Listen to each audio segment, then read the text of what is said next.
So we did have a council meeting last night, and that was kind of interesting. I think really I was afraid that this was going to be one of the longest meetings of my lifetime.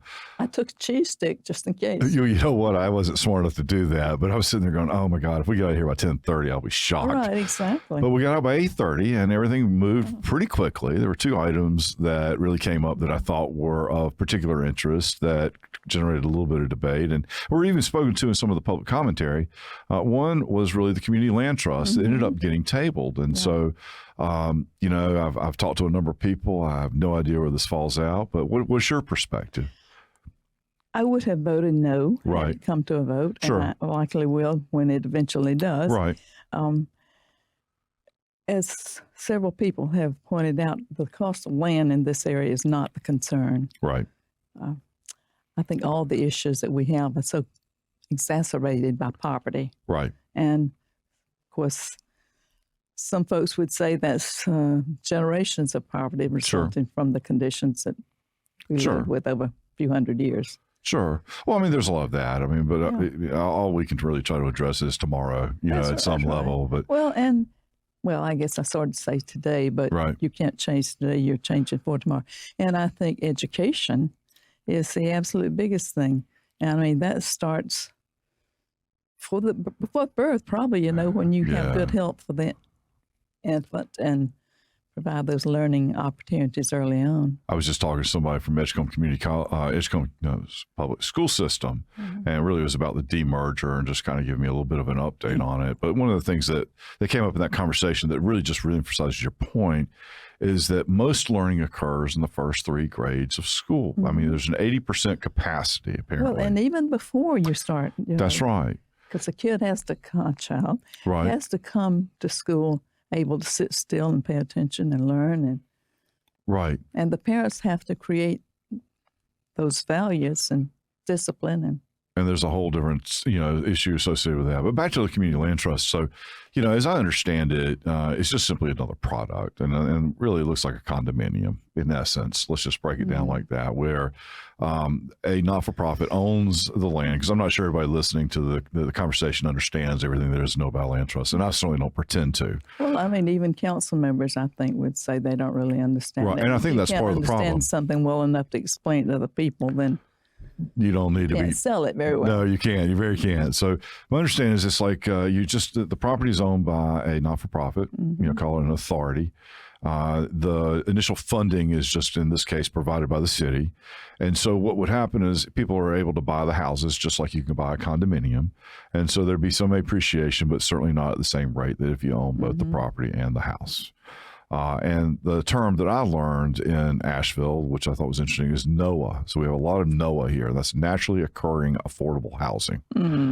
And so sounds like the weather agency. Exactly. Yeah, it does. Yeah, with the NHOO. But anyway, so you know, so in voting no, I mean, you know, I keep hearing gentrification as something we talk about a lot. I don't really see how we get to gentrification from here. I really don't. But I also hear, you know, a community land trust is often put into place to combat gentrification. So just a little conversation on that, I think, would be interesting for your perspective. My perspective is that we're a long way away from gentrification. A community land trust can be an asset to the community, whether it's needed today. I can't really make a case for it. I can make a case for why it would be okay to do now earlier, but it depends on which side of the bed I wake up. But I don't get a vote, as you know, so I really try to weigh in much. That's why I never had any interest in running by my. That's right. I keep hearing that over and over and over and over and over. But anyway, it is what it is.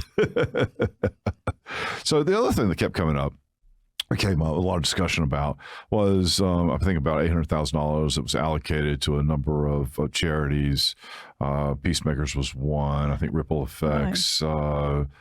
I'm trying to work off memory, and I'm not doing such a good job. But felt like about 8 or 9 or 10. And several of them I never heard of. Right. Well, that was kind of the case for me as well.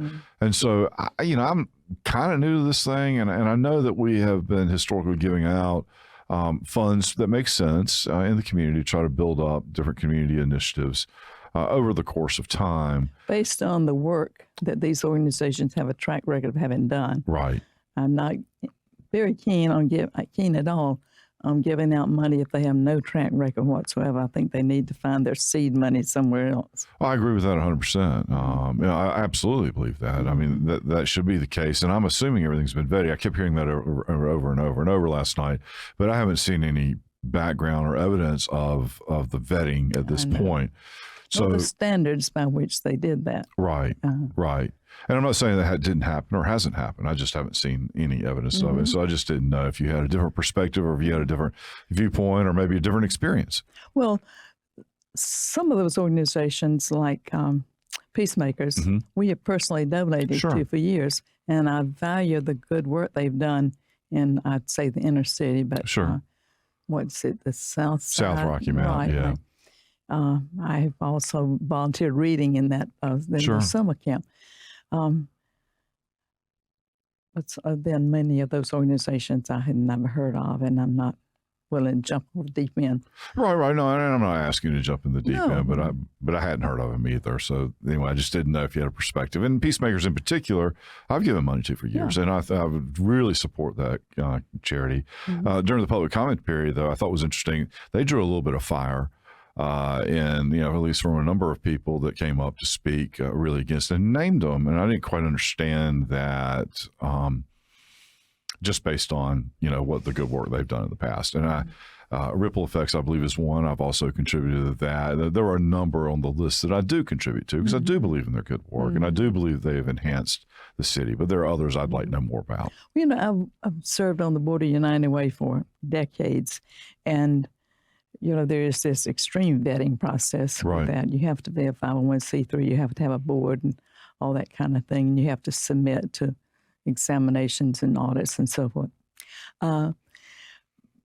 So that's the kind of vetting that I'm looking for. Sure. When the city first started making these grants, I really struggled with that whole deal, because I thought the city, this is taxpayer dollars. And we're supposed to provide services, utilities and streets and all that kind of thing. And they're nonprofits, or the charities and whatever, that will do the other good work. Right. And people can decide what they want to donate to. With taxpayer dollars, you don't really get to decide. The individual resident does not get to decide. So, look, tell me a little bit about, I know your interests have been, you've served on a lot of committees, a lot of boards through the years in Rocky Mountain. One of the things has been downtown renovation and restoration.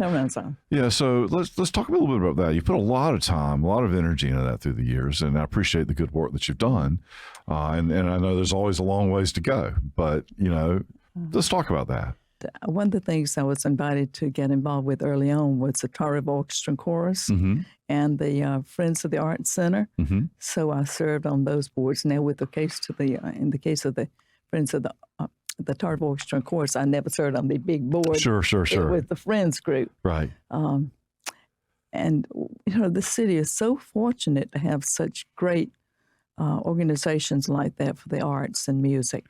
Absolutely. For a city this size, it's incredible. And it's sad that we don't have more participation in those, but I understand that people have limited time. Right. They have their own children to raise, and maybe they're two people in the household working if they're fortunate. Right. Well, even on some of those things, I got to tell you, at least me personally, I oftentimes find out about it almost too late. Yeah. And the same is true even for the event center and some other things that I would make time to go to participate in, but I just don't necessarily, maybe not on the distribution list, or maybe it falls in my junk pile, or I don't know. But yeah, well, I think I've always thought that we miss out on a lot of that because we don't have a local network, right? A TV, whatever, right? That everybody sees. I know that we're fortunate to have WIG. Sure. But I'm not aware if they have a predetermined schedule. So even when I'm filmed and on some program on there, I don't know when it's going to run. I don't ever even see that program. Right. I get it. You obviously this is an election year. You've decided you're not going to throw your hat. I think 20 plus years is enough. I feel like that, I don't even know how to maintain interest for any longer than that. We've had a lot of very exciting projects that have come across. Sure. The Imperial Center. Sure. And of course, the Downtown Renaissance had a role Mm-hmm. in that. And so that sort of brought me in more than maybe some of the council members. And then, of course, the sports complex Right. has come online, Right. was developed and come online since I've been on council. So what's been your favorite project? That's hard to say. I find them all, they contribute so much to the whole Mm-hmm. life of our city. Right. One ongoing interest and challenge has been fighting litter in this community. Right. You know, I have headed up 3 different efforts that started, we called it the Community Anti-Litter Coalition. Right. You know, and they kind of run their course, and then things get really bad, and you start up again with maybe a new group of people. Right. But I will have to give mention to Tim Dutton, if you happen to know Tim. I do. With Carolina Tire. Yeah. He has contributed his time and money and so forth to that effort. So anyway, but back to what would you like to see in, I think your legacy is great here in Rocky Mount. What would you like to see in terms of a new council person representing Ward 7 on the go forward? And I'm not looking for an endorsement. No, I'm not going to. I know you're not. No, I said early on when Yeah. I announced I wasn't running, I don't know if I was asked then or whatever, I'm not going to announce anyone, but I'll tell you my standards. There you go. That's what I'm asking for. I want someone who has a track record of having been involved in the community, who's shown that they care by the effort they put into making things better. Okay. And I don't have much use for people that run for office in order to get themselves somewhere. Sure. You know. So, but you're talking about, addressing things in positive ways. We've had some very positive things that have occurred over the last, call it 3 to 4 years.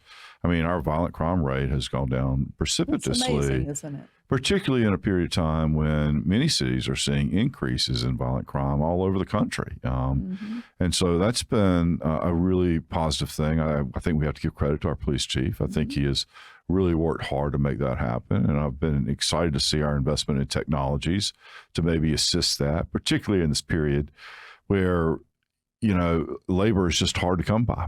I mean, it's just hard to find. So you got to rely on technology somehow.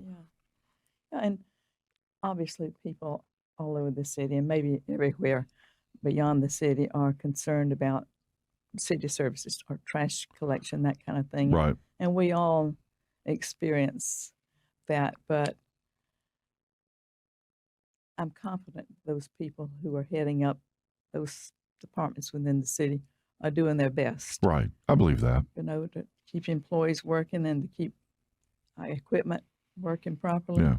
I believe that. Well, look, you're seeing even fast food restaurants just have to shutter up for a day or two or a week. This is not unique to the city of Rocky Mount. Absolutely not. Employees everywhere, whether it's COVID, whether it's I don't have the incentive to get out to work, or whatever the reason may be, we're in this tremendous labor shortage. And so it just creates additional difficulties in providing services to anybody, anywhere.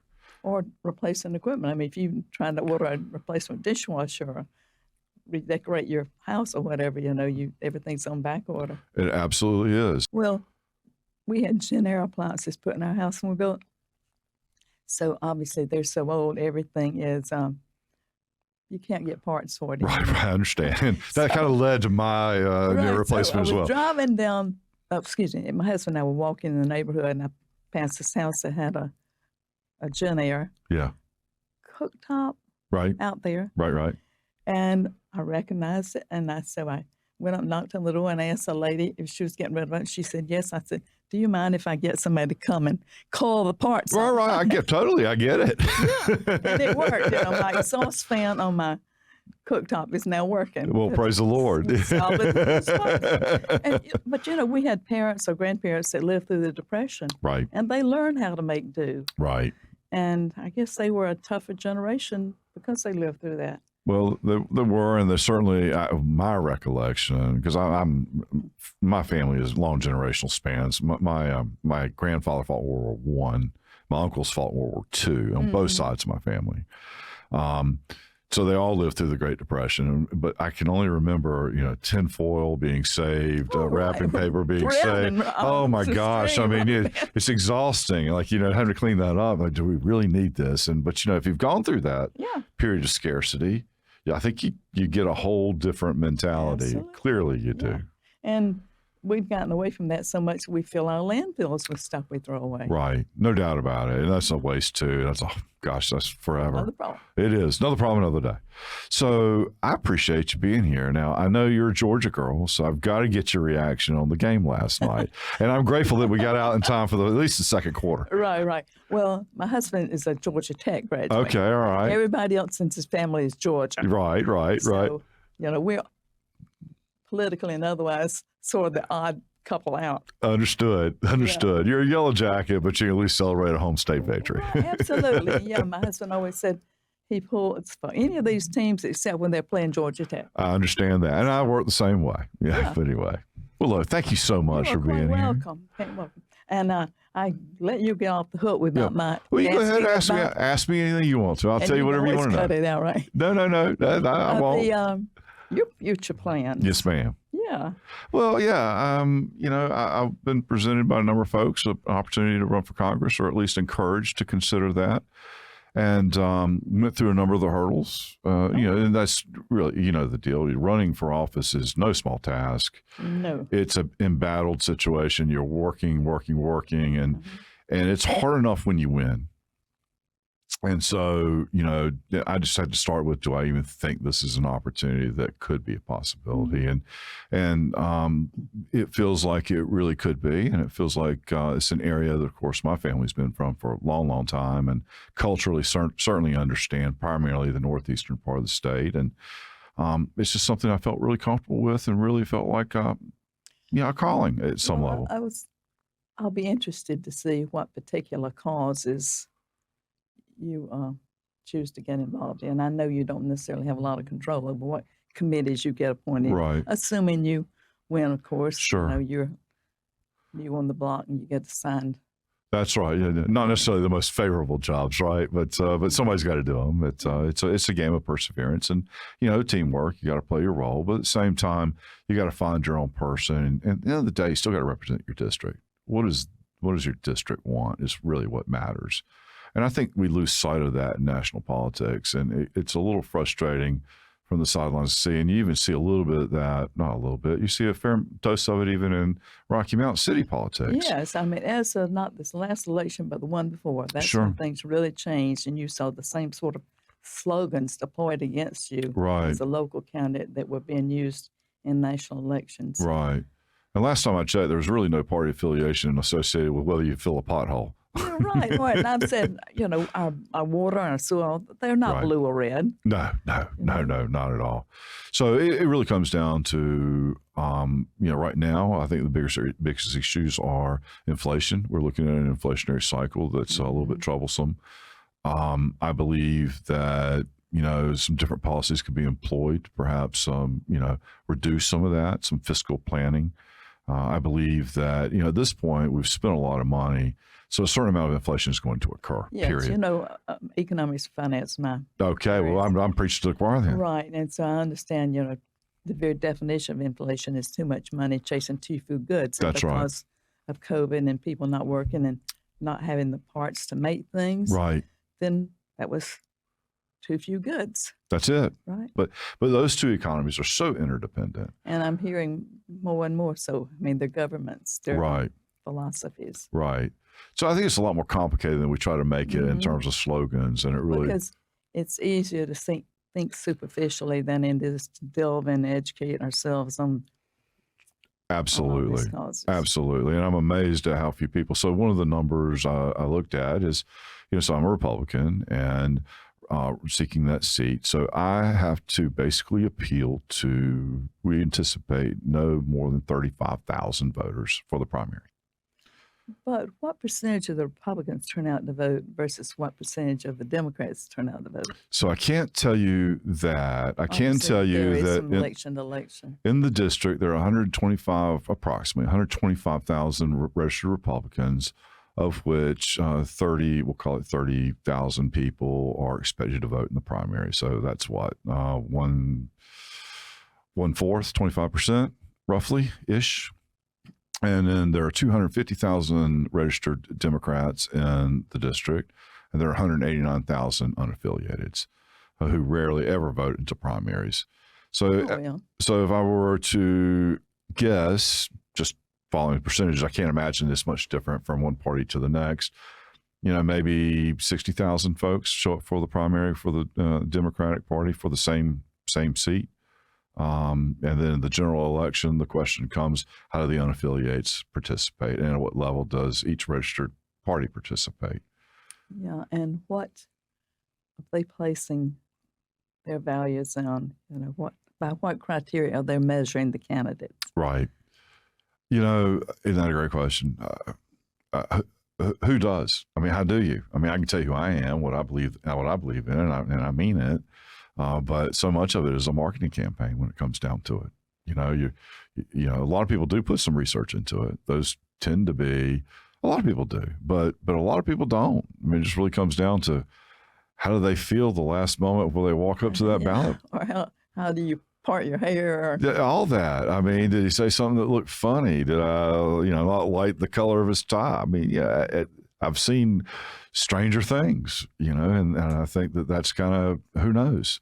But, all I can do is tell my story, deliver my product, and folks get to decide whether or not they believe in it or not. And here's what I do know. I'll work my rear end off to make it happen. I would not envy you the travel between here and D.C. Well, I understand that. I didn't want to serve in Raleigh because I didn't want to travel. But when you have a home and a family that you invest in taking care of. That's right. It's enough. The job demands enough without all that travel time. There's no you see doubt the about hours that people put in on the Capitol. Sure. Oh, I have. Absolutely. I'm going in my eyes wide open. The other thing, too, is this is a time in my life where, my kids I have 4 adult children. Most of them are in Rocky Mount. I'm very blessed and for that. I really am to be able to see them and have Wednesday night dinners with them. It's just fabulous. I don't have any grandchildren at this point. Nobody is married. So there's a unique window in my life where I have probably more availability of time to serve than I have ever. Yeah. And you're right. But, I like to take the train to Washington because I can do a lot of work on it. And, this office is just a couple blocks away from the station. So I think that probably works pretty well. And it drops you right off there at the Capitol. Yeah, that's right. It does. It surely does. Yeah. So anyway, well, what other questions do you have? Well, when you finish your term as mayor, whenever that is, yes, ma'am. What do you think will have been your largest accomplishment? Most lasting? I believe earnestly that I've worked hard on trying to build some unity in the community. And I know that sounds kind of trite and slogan-esque. Well, it's the same reason I wouldn't endorse anybody because I don't want to divide. I totally understand that. But, when I went through and I was elected, we did form these different study groups, advisory groups, transition groups. And I still have those plans. And really what that was a pool of subject matter experts in education, in policing, and in various other things. And so we're continually trying to work toward, what those groups were suggesting would be they would like to see in the city of Rocky Mount. And it wasn't, it was a representation of everybody in the community that I would have any kind of respect for, who's had any experience in it, and just seeking their advice and continue to do that. So I think the legacy is perhaps at least changing some of the conversation from at least where I started during the campaign. I feel like that we were fighting over a lot of stuff. I think we still do. But I think that, hopefully what we'll end up with is a comprehensive plan for the city, at least from a direction standpoint. We are seeing a decrease in violence and crime. I think there is an awareness on education that we haven't had in the past, and partly because of the splitting of the school systems into the county lines. We are seeing at least some conversation on housing. We are seeing an emphasis in economic development. I'd love to tell you I brought all those things to the table, but I think the truth is something very different. But I do believe that my presence at the table has helped sell a lot of folks, has at least created some confidence and some buy-in that might not would have otherwise been there. So, it's hard to shape what a legacy is. But here's what I know. I'm a Rocky Mount boy. I always have been, always will be. And I always will love this community regardless. And everything I'll do, everything I do to support it moving forward. Well, again, we are so fortunate to have such great leaders and organizations they've been involved with, like Norris Tolson and the Downey's Partnership. I cannot say enough great things about them. Right. And, from the first year I was on city council, I was asked to serve on the Gateway Partnership. And right. I had the privilege of serving there until this last term when I was replaced by council. Right. So, let's see, Downey's Partnership for Children is another one. Yes. There are a lot of great organizations in town. One of the frustrations I see, and this has nothing to do with being mayor or anything else, perhaps I've had more conversations since I've been mayor. We have a lot of groups doing a lot of good things with an awful lot of overlap. Mm-hmm. And if we could find somebody to kind of provide some coordination to that, I think it would be very powerful. Were you here after Hurricane Floyd? I was. I spent, that was one of the criticisms that the national relief groups, whether they were, had, was that instead of working together, everybody was trying to row their own boat. Right. And it is frustrating. I mean, it is. But everybody wants their claim to fame, and so it's easier to start another organization, especially since a lot of nonprofits seem to be started as a way to provide income for the leaders and that. Sure. That part I object to. I understand. Yes. No, I totally understand that, but it is a level of frustration because there's so many, and I think most people on balance are trying to achieve a positive impact to their community in so doing. I really do.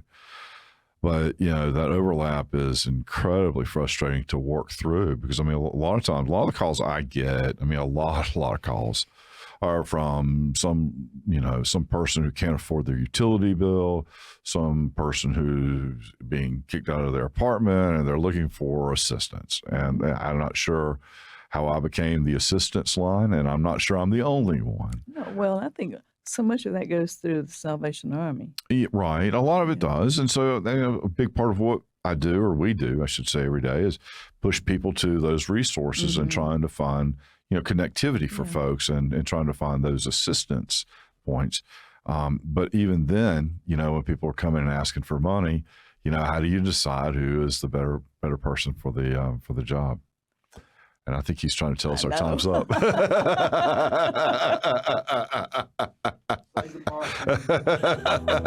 Say goodbye, Sandy.